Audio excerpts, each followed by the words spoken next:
Colleagues, this morning, my intention is that you should hear as little of my own voice as possible so that you are not interrupted, and maximize on the list of distinguished speakers that we have today. The chairperson is usually seen as a mean person, and that is okay, and I will remain.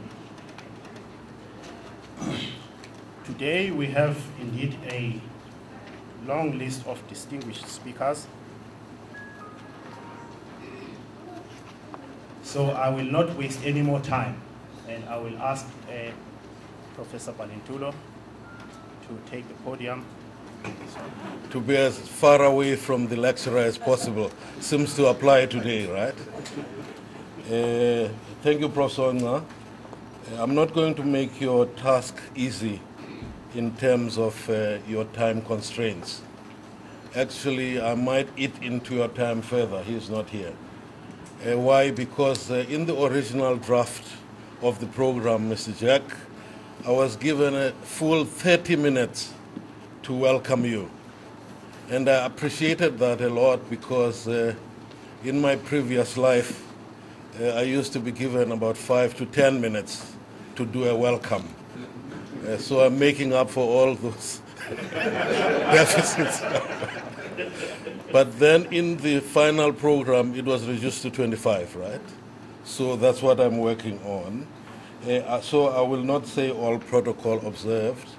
Let me start by recognizing our Chair of Council, Dr. Somadoda Fikeni, the Deputy Chair of our Council, Mr. Nadison, the Chairperson of our Core Business Committee, Professor Tipa, as someone next to Prof. Base there.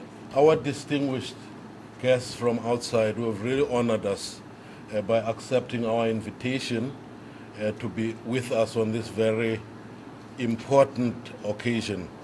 I would say a milestone in terms of our development as a young university. Professor Nkondo, who is known to all of you, a friend of the university in many respects. The two doctors right at the back there, Dr. Pandi Pillay and Dr. Nico Klut, who also have honored us by accepting our invitation to be here today. Mrs. Babalwa Ntabeni Matutu from the Department of Higher Education and Training. I should say another friend of the university. Oh, she's at this side, right? She's just been, well, about 3-4 weeks ago, she was assisting us in one of the toughest challenges we had to deal with as a university, namely the issue of the SRC constitution, which with her help assisted us in having successful elections Madotwan, barring the allocation of seats, right? Colleagues in the senior and executive management, colleagues from the leadership of the various structures of WSU, including the student leadership, and I haven't left anyone. Everyone fits that.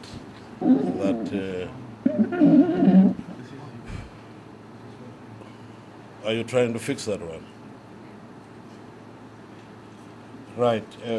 Mine is a very pleasant task this morning, namely to extend a word of welcome to you all.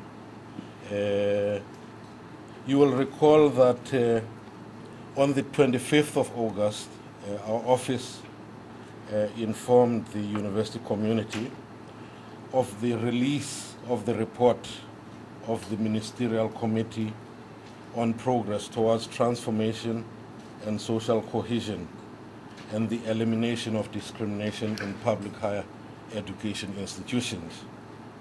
You know the history of that report, what actually led to that committee being formed. As a result of the findings and recommendations of this committee, the Minister called upon all institutions to consider the establishment of institution-wide mechanisms to monitor and evaluate their state of transformation. He also signaled at the same time that a national higher education Indaba on transformation was being planned for early next year. So our request, therefore, was for the WSU community to engage the report to facilitate an institutional Indaba, to craft a WSU position and perspective on this very important matter of transformation. Your presence this morning is therefore, and tomorrow is therefore highly appreciated. Now, in organizing my thoughts about for this welcome address,